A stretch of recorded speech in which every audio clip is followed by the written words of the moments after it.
सर्वांना जय ज्योती जय सावित्री। मी स्वरा प्रशांत दाभिरे, धनज माणिकवाडा, यवतमाळ। नुकतेच सावित्री शक्तीपीठाने घेतलेली सावित्रीबाई फुले काव्य कार्यशाळे संपन्न झाली। त्यात नवोदित कवयित्रींचे लक्षणही उपस्थित होते।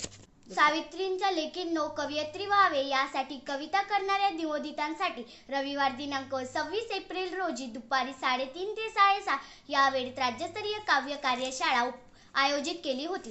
त्यात राज्य भारतातून सुमारे 51 कवयित्रींचा सहभाग घेतला। सावित्रींच्या लेखींनो काव्य गुण विकसित होऊन प्रतिभा विकसित व्हावी या हेतूने घेतल्या गेलेली ही काव्य कार्यशाळा उत्साहात पार पडली। डॉक्टर संगीता बानायत यांनी कवी मानाचा वेध घेत अभंग, गाजल, मुक्तछंदादी काव्याने विविध प्रकारची उत्तम मांडणी केली। डॉक्टर सुनीता शिंदे यांनी काव्य आणि समाज प्रबोधन या विषयावर प्राचीन व अर्वाचीन काव्याचा उहापोह करून शाहीर अण्णाभाऊ साठे, महात्मा ज्योतिबा फुले यांच्या काव्यावर आपली भूमिका मांडली। कवयित्री विशाखा येवतकर यांनी आजचे कवी आणि नवनवीन प्रश्नांची मांडणी केली। म्हणून सावित्रींच्या लेखी साधे काव्य करून काव्य लेखनास आरंभ करण्याचे आवाहन त्यांनी यावेळी केले। सौ शीला चर्जन यांनी सावित्रीबाईंनी 1854 मध्ये लिहिलेल्या काव्य संग्रहातील शिक्षण, समाज प्रबोधन, निसर्ग प्रेम, कळी जायची पिवळा चाफा, फुले पाखरे यातील आशय उलगडला।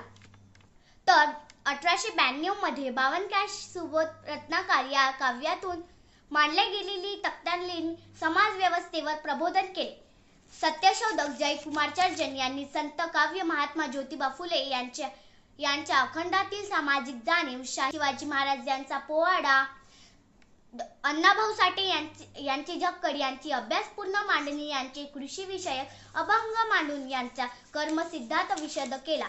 या काव्य कार्यशाळेचे अध्यक्ष दशरथ कुलकर्णी सर यांनी कार्यशाळेचे एकूणच आढावा घेऊन नवोदित कवयित्रींचे सावित्रीबाई फुले यांच्या कवयित्री गुण घेऊन पुढे यावे। सावित्री शक्तीपीठाने आपले स्वागत करीत आहे असे सांगून सर्वांचे अभिनंदन केले। या काव्य कार्यशाळेचे सूत्रसंचालिका देवल अडाव यांनी केले। प्रभावी नियोजन, उत्तम व्यवस्थापन करत त्यांनी सर्वांचे अभिनंदन व आभार मानून ऑनलाईन कार्यशाळेची सांगता केली। धन्यवाद। जय ज्योती।